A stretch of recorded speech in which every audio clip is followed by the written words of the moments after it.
And time now for an in-depth look at the market news this afternoon. And for that, I'm joined on the line by Dr. Kim Sei-wan, professor of economics at Ewha Womans University. Professor Kim, good afternoon. Thank you for coming on today. Good afternoon, Devin. Well, this week, the United States has put export controls on close to 36 more entities in China, primarily tech companies. China was quick to say that it opposes the move. It's going to make it harder for U.S. companies to do business with China. Tell us about this pressure that continues to come from Washington on trade and where you see this going. Well, history professors are saying that the U.S.-China trade war is no easy game because it is a collision of two totally different systems. Biden administration actually succeeding Trump administration's trade policy on China. Furthermore, on Monday, Biden administration is raising red flags about 33 Chinese companies whose legitimacy is not verified, imposing new restrictions on their ability to receive shipments from United States exporters.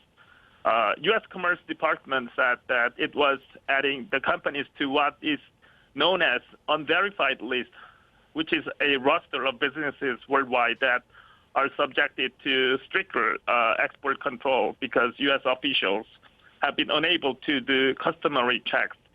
All these actions of Washington are pressing Beijing to comply current international trade and intellectual property rules. But Beijing has repeatedly rejected accusations from the U.S. saying Washington has made groundless attacks and malicious smears. So there will be more escalated conflicts on trade between the two countries for years. It does appear that way. Well, now, turning to the markets, stocks on Wall Street are bouncing back from the big hit that they have taken so far this year. Tech had been the hit the hardest, and with a big rise overnight, the Nasdaq has actually risen more than 8% from its recent low. What's the story in the global markets? U.S. stock market rose 2 straight trading days until yesterday. U.S. investors bought all sectors of shares across industries. The Dow Jones Industrial Average climbed 0.9%, while the Nasdaq Composite added 2.1%. While all these indexes of three indexes of Dow Jones, Nasdaq, and SP are up this week so far, they are still in negative territory year to date. Wednesday's market events came as all 11 sectors of stock rose. And actually 6 sectors were up at least 1% in a single day. Markets have been hurt in recent days by a rout in tech stocks.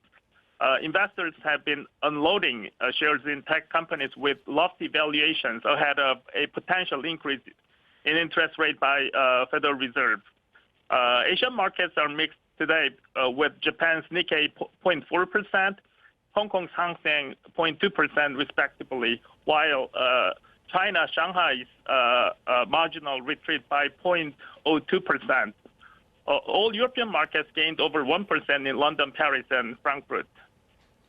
Well, now, if we look at Treasury bonds, the 10-year had risen to above 2%, but now it's settled back to about 1.97.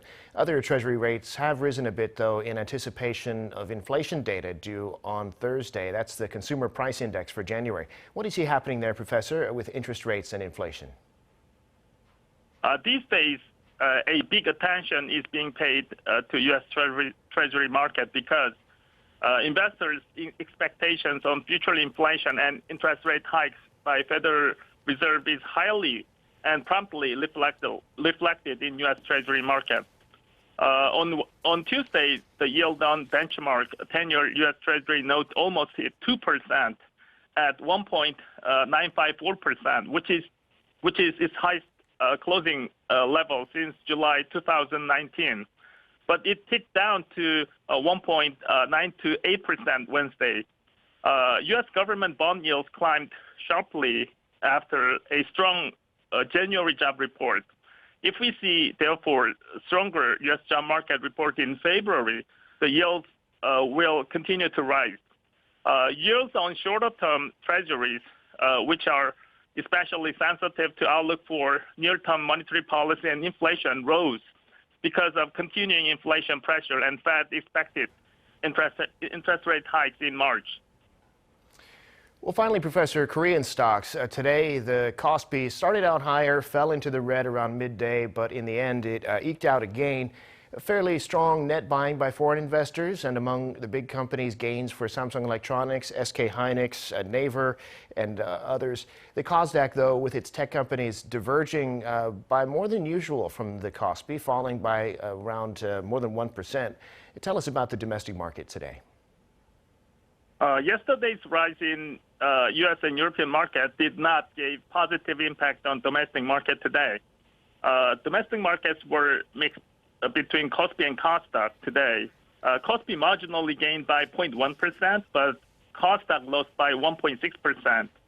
It shows that domestic investors do not see clear direction of the domestic market in the middle of volatile market situation from the beginning of this year. In Kospi market, foreign investors led the market with 835 billion won net purchase. In Nasdaq market, foreign investors and institutional investors combined, the 456 billion won net sales led the market down to negative 1.6% return. However, most of the large cap stocks traded higher today. As you said, Samsung Electronics advanced by 0.9%, and SK Hynix also gained by 2.8%. But LG Energy Solution retreated by 7.1%, and Kia Motors also lost 0.8% today. All right, Professor, we'll have to leave it there for today. Thank you, as always, for sharing your insights with us. We appreciate it. Thank you very much.